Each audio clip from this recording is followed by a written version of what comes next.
Good morning. So andito ulit tayo sa first building kasi tapos na tayo doon.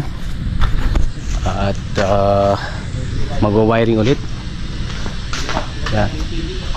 Ilagay dito sa breakers para pa-power up na namin to. Dito pa rin sa farm, poultry farm. At syempre magluluto pa rin tayo ng ano bang putahin natin ng tinola. But first we will get the ingredients. Good morning guys. May mga kasamahan natin si MJ at saka si Coco. Kuha muna tayo ng papaya ang halo natin sa tinola. Doon, maraming papaya doon. Yun, nakita ko na yung kung saan yung papaya. You know, tangkad. Uy. Paano natin kukunin yan? Anong kit dapat? Let's try this. Uy, may tubo rito. Pwede na to. Pwede natin yung papaya na layo. Taas.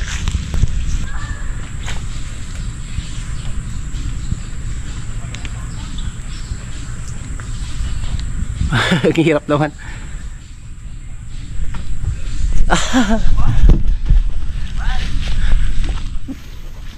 Apat sa may ano. Ayun. Nahulog. Yung papaya. There you go. We got it. Whew. I got it. Uy, panibagong tanim na naman ng palay. Kaani lang nila. Dito naman prepare ng lutuin ng tinola. Okay, let's do this.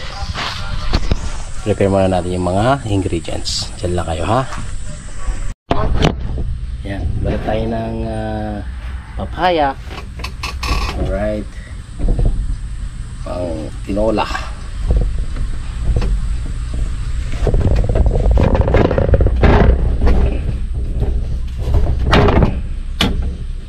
Uy, nag-yelo na siya, oh. Mukhang mahihinog na siya. Sarap pa isaw-saw sa suka ito guys. Pero dahil ito na lang yung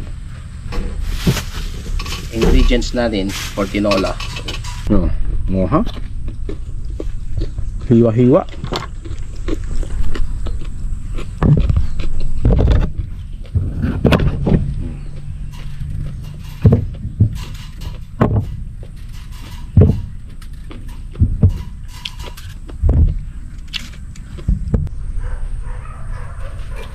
Ampalaya dahon.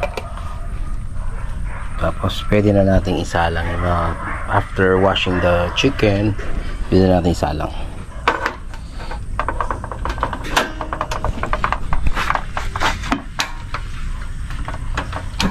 Yun.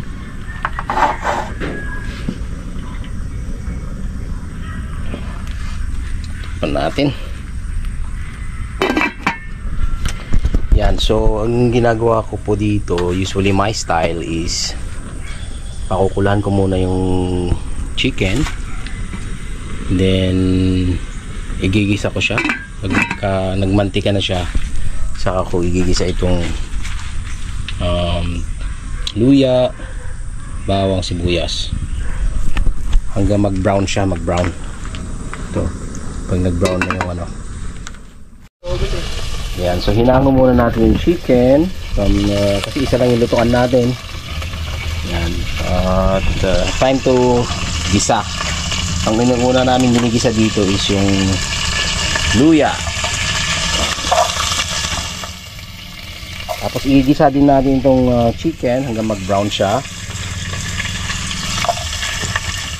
Ang bango ng luya pag ginigisa, no? Ayan.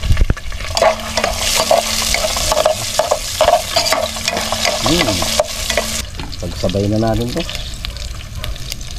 Sibuyas na ano, bawang.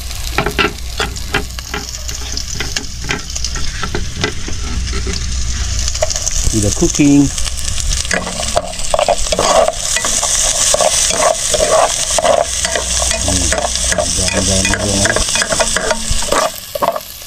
Yan, so medyo nag-brown na yung luya. Lagay na rin natin yung chicken. Igisa ulit natin. Yan, yan, so nag-brown na siya konti. So pwede na natin igisa yung fish sauce. Kunti lang naman.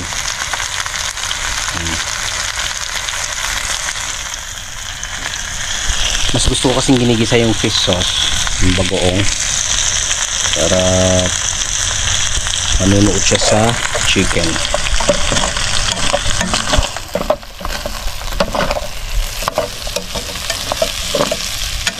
Then after that we will put some water on it.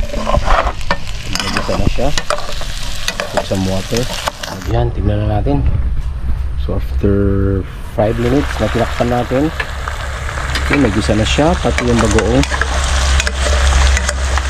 Mantika na rin yung bagoong. Bigyan ko na yung dalawang sili. Yan. So pwede na natin lagyan ng sabaw. Sabawan na natin.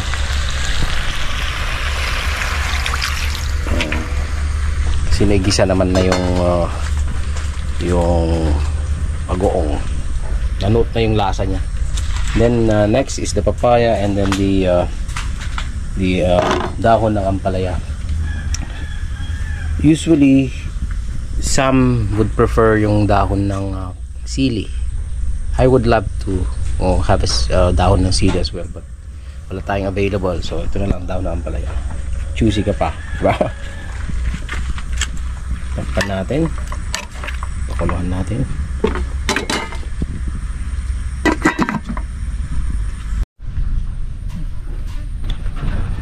Yan, si Ian ang ating new follower ngayon. Yan, si Kuya Ian, taga Iloilo daw yan. So titingnan natin after 10 to 15 minutes, kumukulo na siguro. Ayun, kumukulo na nga. So it's time to put the papaya.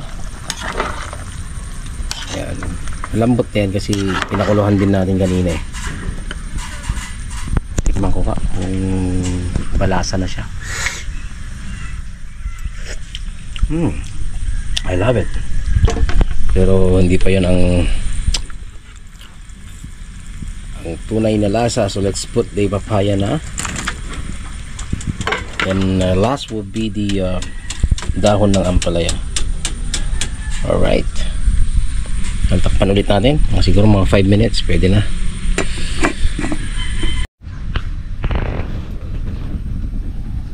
Yan, last ingredients would be the ampalaya, dahon. Tingnan natin yung papaya nilagay natin kanina. So after 8 to 10 minutes, siguro naman malambot na yung papaya.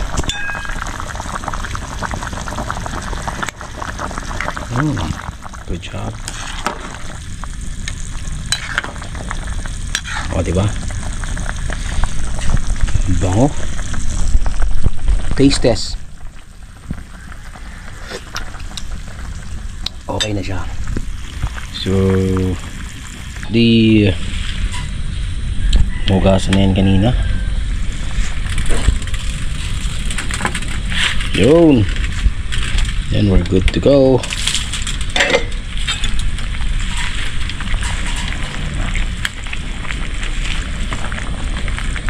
Sarap ng sabaw na ito, sigurado.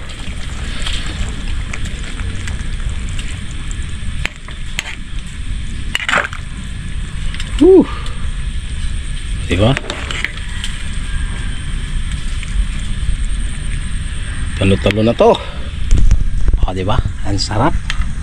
And final taste bago tayo kakain. So kung gusto nyo nagmamadali kayo magluto, pwede tinola na chicken with ampalaya and papaya, or you can put a dahon ng sili. Okay, let's taste it. Final taste test bago tayo kakain.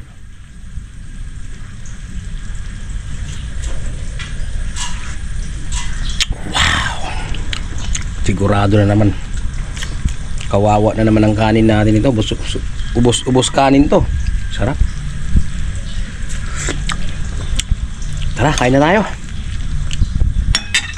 Successful. So yan po ang tinolang manok with ampalaya, papaya, and put some sili, panghang lang konti, 2 piraso lang naman. Yan o, kumukulo na.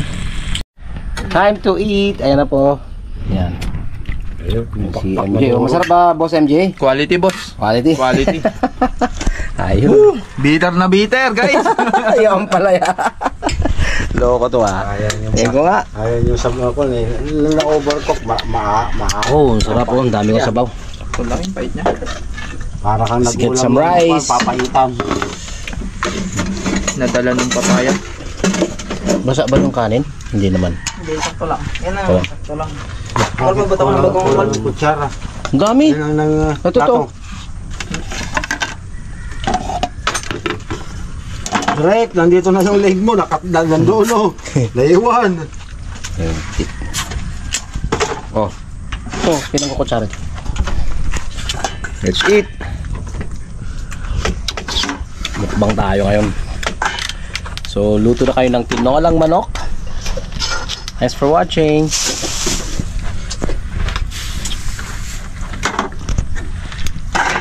So guys, kung bago pa kayo sa video ito, paki-comment naman kung taga saan kayo. Paki-comment na lang po ha kung taga saan kayo para malaman namin kung saan Para hanggang saan nakaabot yung nakaabot video yung ito. video ito. Alam ko aabot to sa Canada, sa US, Mga sa Japan. Mga copywriting. Mga kuhan, pampadami ng views, pang marami ng Nagimas na comment. po, nagimas. Thank you. Thank you Lord, nagimas.